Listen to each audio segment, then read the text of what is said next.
Panorama, we go undercover to expose the bailiffs bringing misery to motorists. I was in shock, I really was. I mean, I couldn't believe that parking tickets had gone up that much. We investigate how £65 fines can spiral out of control. £567, actually £777. What starts out as a very small issue quickly ramps up into something that is, can destroy people's lives. And then you have removal costs, and then you have storage costs, and you'll go over £1,000. And can end with your car being taken to pay off the debt. And he said he's going to seize my BMW over a bus lane ticket. As new government rules come into force, we ask, will they really stop bailiffs who behave like this? I'm going to take the microwave, OK, I'll take the fish tanks. I'll come back and take the pen off your walls as well. I'll leave you with nothing.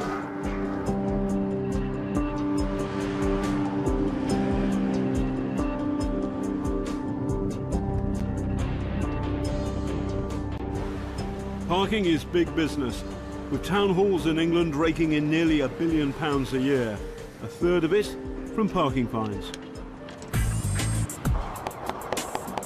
Meet Britain's parking bailiffs. They're hired by councils to make sure that motorists who notch up parking tickets don't get away scot-free. The firms they work for are worth big money, and the bailiffs can turn a tidy penny too. This job, if you do it right, I mean, the week leading up to Christmas, I took £2 grand for myself in 1 week. Bailiffs say it's a difficult job. They've got to be ready for abuse and worse. They say they can be trusted to do it fair and square, keeping to the rules that govern how much they can charge for collecting debts. But we've been handed a hefty file of documents, a detailed breakdown of bailiff fees, which raises concerns about the fees being charged by some of Britain's leading bailiff companies. It highlights several bailiff firms, including Equita, JBW and Newlyn. The file details the company's debt enforcement in 10 councils across London and the South East. We wanted to see for ourselves what was going on, so we sent in an undercover journalist. Hey, mate. Thanks, buddy. He got a job as a trainee with JBW, an award-winning bailiff firm based in Darlington. Roger, hi, I'm here from the bailiff's office. This is JBW's boss, Jamie Waller. He's become something of a celebrity. Here he is on daytime telly. He's also a cheerleader for the industry. Our strapline is a trusted approach. So what we say is actually if you employ our services, we will do the right thing. The bailiff showing off JBW's trusted approach is this man, John Yangu. Sir, I'm a certificated bailiff from the court, so I'm not a cowboy, OK? John, a JBW contractor, is supposed to stick to national guidelines. He's going to teach our undercover the tricks of the trade. Over a month, they make almost 200 visits. Where are you at with this? Is this like your first time? This is my first time. First time.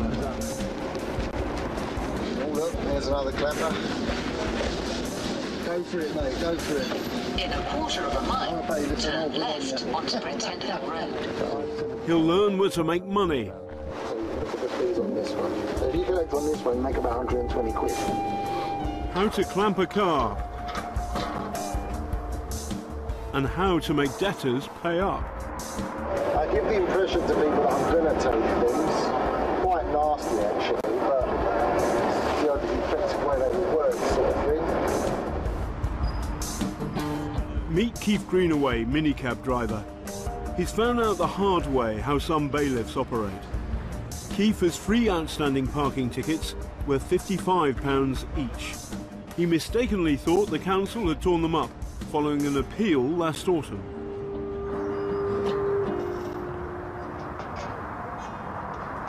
In February this year, John Yangu and our undercover paid Keith a visit.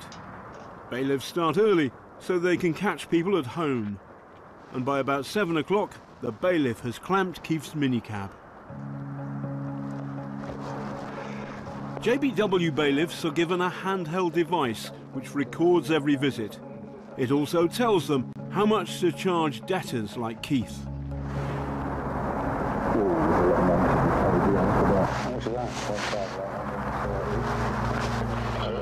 I'm from JBW. We've just clamped your car. Can we come upstairs to see you, sir? Keith works late shifts and has barely had time to put his trousers on before the bailiff comes in. Hi there, sir. Do you want to hear the bad news or the bad news, mate? Can't get any worse. What's the bad news? It's £1,830. Each ticket here, sir, they're £610.24 each, okay? I was in shock, I really was. I mean, I couldn't believe the parking tickets had gone up that much. I was expecting maybe twice, something like £180, £200 per ticket. Is there a way you can settle one or two of them? I haven't got any money, mate. I've had 3 operations this year.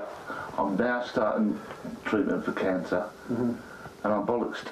Keith is being treated for skin cancer, and he says he's had lengthy spells off work to recover from a series of eye operations. So, I mean, what I want to do, ideally, is to clear something out of these so I can release the clamp. I don't want to take your car away. If you take it, right, I can't earn any money. That's what I'm trying to compromise with. I mean, this is 7 o'clock in the morning. I didn't know what they were allowed to do. All I knew was if they took the car away, I'd be unemployed. So how did Keith's bill go up from free £55 tickets to more than £1,800? JBW says this was the 3rd time a bailiff had visited Keith. On each of the 3 visits, JBW has tripled most of the fees it charges. This is called multiple charging. It's allowed, but is it fair? Where multiple fees had been charged for a council tax debt, the local government ombudsman said that placed a wholly unreasonable burden on people already in debt. John the bailiff is paid on commission, a 40% cut from some of the fees he collects for JBW. If the debtor doesn't pay up, he doesn't get paid. Is there anyone who can help you, friends or family? Do you want to make a couple of phone calls? It's better to owe mates than to owe us, mate. My dad said she might do it, but I ain't sure. If you want to go and ask him, mate. It's a bit early, isn't it, mate? Keith has made it clear that as a result of ill health, he's struggling to pay. Under government guidelines, which do allow John some discretion, he should tell the council that Keith is a potentially vulnerable debtor, but he doesn't. If Keith is to get the clamp off his cab, he needs some money, so he asks his neighbour, Steve, to help. Steve, terrible, mate. Can you just play that? Can you lend us £610? I'm upstairs. I'll bring the guys down, okay? His neighbour pays off one of the tickets for £610. I'll never get this back there, will I? Yes, you will. Keith still owes £1,200, so John calls head office to ask about a monthly payment plan. But John says at this stage they don't seem willing to help. He's having treatment for skin cancer and he's a mini cab driver, he needs a car to work. So is JBW willing to do that or not? Have you got proof of your treatments, sir? So we can upload that as well. I'll call you back once we've found something, okay? Alright, okay. Right, mate, they're not willing to take £100 a month. I can't do any more than that at the moment, mate, because I'm skinned. The bailiff finally agrees to unclamp the minicab. What Keith wasn't told is that bailiffs are forbidden from removing a debtor's tools of trade, in this case, Keith's minicab. John knew this all along, but clamped it nonetheless, so that he could use it as a bargaining tool. And you want contempt of the cab. They're sort of protected, because they need it for work. You didn't tell it that. So the W just said it to me. Is it a minicab or a cab? I said, it's a minicab. But I bloody can't take the card. I said, no, I can't. Made 133 quid out of that one, mate. 3 weeks later, JBW put Keith on a monthly repayment plan. Citizens' Advice questioned 350 parking ticket debtors about the bailiff industry. 1 in 3 said bailiffs had threatened force. A quarter were told that items would be taken that didn't belong to the debtor. Well, we found that people were scared and intimidated routinely by bailiffs, that what starts out as a very small issue quickly ramps up into something that is, can destroy people's lives. John Yangu, meanwhile, is looking for a motorist who owes more than £1,000 for 2 parking fines. There's somebody there. Hello there, madam, from JBW. I'm looking for Mr. He has to pay £1,107. The woman tells John that the debtor is out of the country. Madam, I have to come in. She doesn't speak English, so a neighbour offers to translate. Our undercover points out a letter from the DVLA addressed to the debtor, but it's not there when John goes to look at it. There was a letter on top of the microwave, the DVLA letter. Where is it? It's been taken away. Show me the letters. I can't buy that. Sorry. By law, only the debtor can be made to pay, but ignoring the rules, John demands more than £500 and threatens to remove goods. It has to pay money now. Otherwise, I take television. My television. You have receipt? When she insists she has no money, John gets angry. Don't wind me up, madam, all right? Tell her not to take the piss, mate. It'll get worse for her. Basically, I'm not going to leave them with nothing in here. I'm going to take the microwave, okay? I'll take the fish tanks. My money, no. She's taking the piss, yeah. Then John appears to think she's just been rude to him. I'll come back and take the paint off your walls as well, okay? I'll leave you with nothing. Okay, I'm sorry about this. Don't take the piss out of me. Sorry, Mike, no problem. No, I will be back. And I will be back at 6 o'clock in the morning, and I will come and take everything. John the bailiff finishes off with some choice words about the family he's just intimidated. Now you get what I mean about like come over. Yeah, nasty bits of work. Yeah. Back in the van, the bailiff tells the undercover that his behaviour should serve as a lesson in how to do the job. Part of the reason I've done all that was for you to see how we enforce as well. Yeah. John's handheld device is supposed to record the whole visit, but not this time. Well, no, when I lost it with her there, I made sure that weren't recorded. I should just let bailiffs get down to their address. People like that, they wind you up big time. People are very often very, very frightened by bailiffs. That is partly to do with their physical presence, but much more often it's to do with just deliberately aggressive and threatening behaviour. But it's not just the behaviour of individual bailiffs that's causing concern. It's what some bailiffs charge for. There are laws governing bailiffs' fees, but they can be difficult for the debtor to understand. Biker Andrew Stapley is with the campaign group The No 2 Mob. They've uncovered evidence of just how big some bailiffs' bills can be. They're exploiting a little-known law to compel local authorities to hand over sample invoices detailing the fees charged by bailiff companies working for the councils. This is the upshot of the No 2 Mob's work. Bills from the bailiff companies to motorists who haven't paid their parking fines. And some of these bills can run up to hundreds, sometimes thousands of pounds. Here's one from Newlyn for £2,244.20p. The bailiff companies say their charges are lawful and reasonable, but some motorists use one word to describe bailiff charges: disproportionate. Andrew Stapley has also helped the No 2 Mob uncover evidence of charges they believe to be wrong. We was really scrutinising the contracts, and we went on to the bailiff contracts and about how they was just carrying out their business and doing their work, and we just found things that were wrong, double charges or incorrect charges.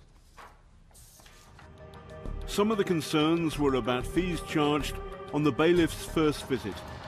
This should be an opportunity for debtors to settle the fine. Meet Steve Hobart from Essex. He owns a fleet of black cabs. When one of his drivers failed to settle a ticket, a man from the bailiff firm Equita turned up at his door demanding payment. The visit was recorded on Steve's CCTV. I answered the door. When he turned around and said to me £667, I could have fallen over. The original fine was for £60.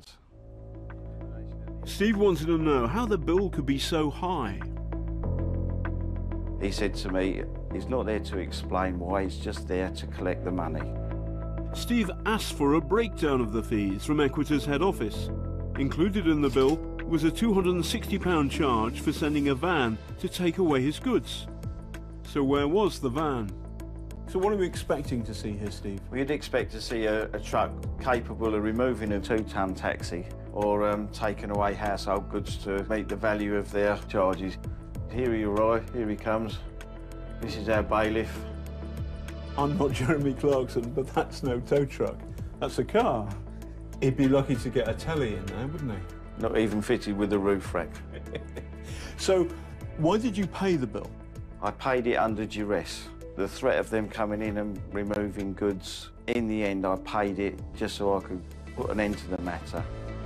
Equitor says all its fees and charges are applied according to the law, agreed client guidelines and industry best practice.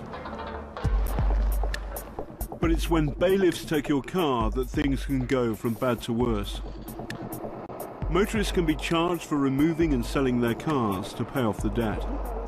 And these charges can rapidly escalate, costing the motorist thousands of pounds. John the bailiff and our undercover are still working the streets of London. Here you go. Hello. Good morning, sir. I'm from JBW. Yeah. John is pursuing a debt for a parking ticket. Okay, if I leave a letter with you, will you hand it to her? No. No? No, you leave the letter box, you can do what you want, but can't leave no... No problem, mate, no problem. We'll see who wins and loses, come on. There's a reason the man behind the door isn't being friendly to a bailiff. No problem. Stir it up a bit, right? What you do? The ticket has already been paid, but Laurent Howes is in a long-running dispute with his council over a series of other tickets.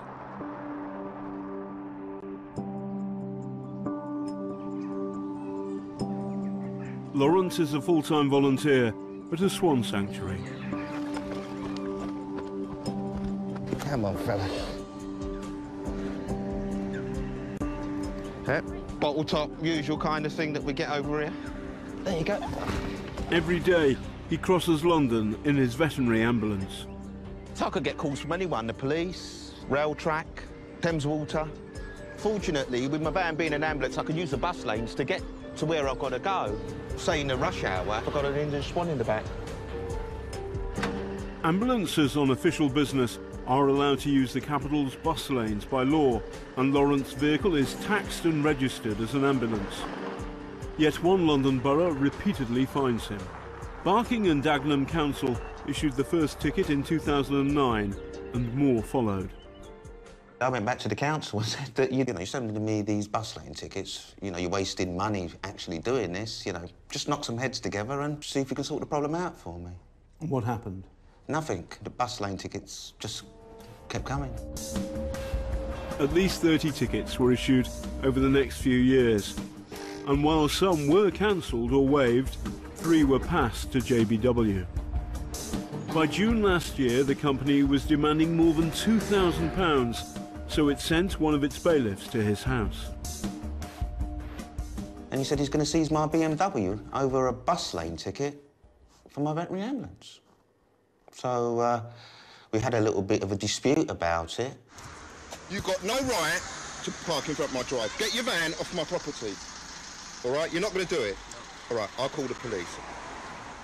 The incident was filmed on Laurent's mobile phone. The police, please. With the bailiff refusing to move, Laurent hoped the police would intervene to resolve the dispute. The police, who I thought was there to help me, actually came into my home and put me in handcuffs. When you said to me you're not going to breach the peace. I'm not... honestly... Because they need to take the husband. Official police guidance makes it clear that officers should not help bailiffs remove people's goods. But Laurent says the 2 officers refused to release him until he agreed to let the bailiff move its tow truck onto the driveway and take his car. I'm a law-abiding citizen. No, I'm not saying you're not. And you've allowed this to happen. the bailiff took Lawrence BMW, worth around £15,000, to pay for free disputed tickets. The car was sold for just over £12,000. JBW took a hefty £3,490. Laurent felt that more than 1,600 of the fees and charges hadn't been properly explained. The debt's just, it's impossible. It's impossible to work out. It's impossible. JBW says it did provide a breakdown of the fees, and Mr. Howes didn't ask for them to be broken down further. It says its bailiff complied with all relevant obligations in his dealings with Mr. Howes. The Metropolitan Police said the incident was being investigated as part of a civil complaint made by the family, and it was unable to comment. Laurent Howes is not the only motorist to face steep bills after failing to pay a ticket. The invoices obtained by the No2 mob shine a light on the fees motorists are charged by the bailiff companies once their cars have been removed. Take this invoice from JBW. For storage, that means garaging, £420 plus VAT. For getting keys cut, £180 plus VAT. The whole bill tops up to almost £2,000. Now, the bailiff companies say their charges are fair and reasonable, but motorists say, oh no, they're not. The law sets out that the charges for removing and selling cars should be reasonable, but it's left the courts to define what this means in practice. If it's the councils that are hiring the bailiffs to collect unpaid parking fines, shouldn't they ensure that motorists are being treated fairly? The No2 mob, which has been investigating bailiff fees, says the councils aren't doing enough to check up on the bailiffs.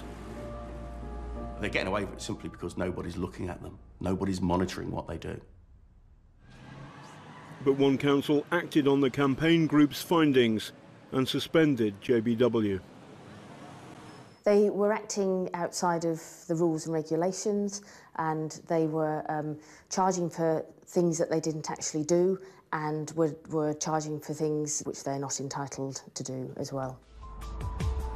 The council said it made JBW return £13,000 to motorists who had been overcharged. The company was reinstated after a month. So, as we speak, JBW is still collecting debts for Hackney Council? Yes, that's correct. But be no doubt, if we hear instances of this happening again, we will suspend the contract, we will investigate, and if needs be, we will terminate that contract. JBW disputes Hackney's version of events. But what happens when councils fail to hold bailiff companies to account? Who do motorists turn to if they believe bailiffs are in the wrong? I think most people who are in the position of being up against bailiffs are in a very vulnerable position. For starters, they don't understand the law necessarily, and they're in a terrible position to push back because it's hard for ordinary people to sue the bailiffs, for example, or take other action. Laurent Howes had already lost one car, but the tickets for driving his ambulance in bus lanes kept coming. In February, he started getting visits from another bailiff company, Newlyn. Its bailiff, Robert Kaminski, was demanding more than £1,500 for 3 tickets. He said he was there to seize the ambulance, and he actually said that he was going to take not only my ambulance, but he's also going to take my wife's car as well. I then said to him, you're not going to be seizing my car is in my name. It has nothing to do with the ambulance, and it has nothing to do with my husband, it's solely my car. We all need our cars. Beverly uses hers for work. She helps victims of domestic violence. And then the next thing I know, he's put my ambulance on the tow truck, and then I looked out and he's pushing my wife's car out into the street. Laurent's ambulance is essential to his voluntary work. As a tool of trade, it should not have been taken by the bailiff. Nor was the bailiff allowed by law to take Beverly's car. She's not the debtor. Mr. Kaminski says he was legally entitled to remove her car as he reasonably believed it belonged to her husband. Newlyn says its bailiff acted within the law in his dealings with the couple. Just went away with them. Haven't heard anything since. Absolutely nothing. So we don't know where our vehicles are. The Howes reported the bailiff to the police and they appealed to the bailiff company, but in vain.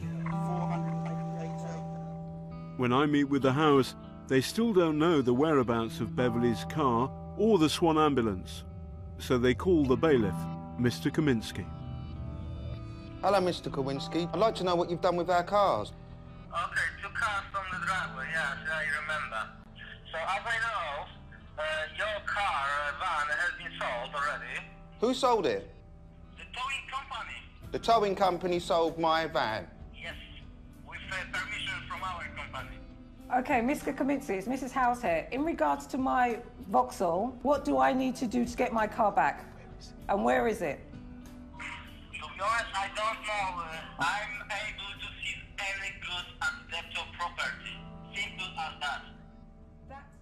The Howes have now had 2 cars and an ambulance seized from them, with a total value of more than £30,000 over disputed tickets.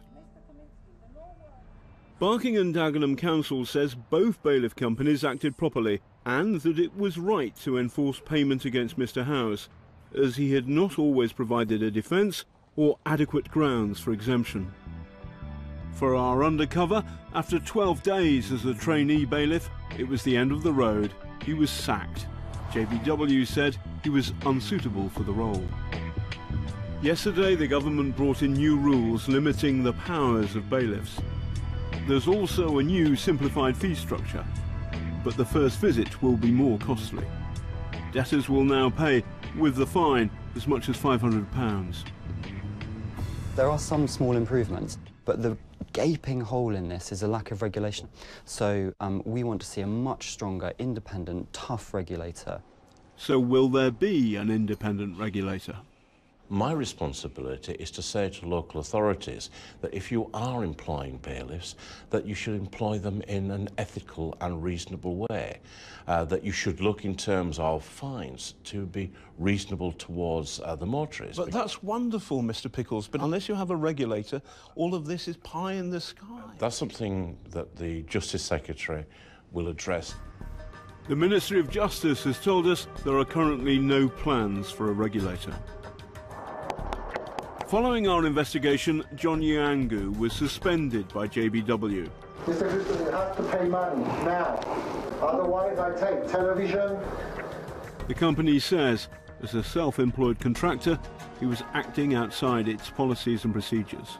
It says it's apologised to 3 people whose cases were raised by Panorama. Mr. Yangu told us he takes personal responsibility for the isolated comments made. Newlyn have told us that Mrs. Howe's car will be returned. But the veterinary ambulance, Laurent has given up all hope of ever getting it back. And on Thursday, don't cut my benefits. I'm only there for a year and I can be uprooted all over again to come back to London. It doesn't make any kind of sense. A Panorama special on the front line of Britain's benefit reforms.